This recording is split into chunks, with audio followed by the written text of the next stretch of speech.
dyan. Ganun, no? Oo. Sa H&M. Pero alam mo, na-appreciate ko yung lawyer, no? Oo, no? Oo. Parang napaka-humble mo. Oo. No? Oo. Hindi suplado, no? Hindi, hindi. Parang napakadaling i-approach, no? Oo.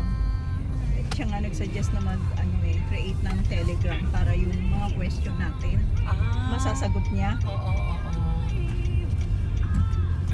PPL Philippines. Yeah.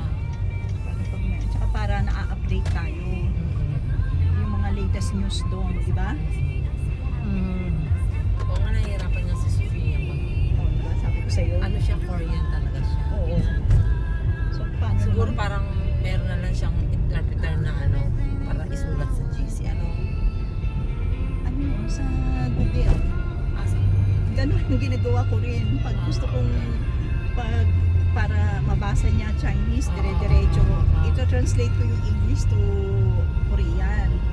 Tapos siya rin, ganun. Minsan naman, Korean, English na rin yung inaano niya sa Pag nagsasalita talaga siya is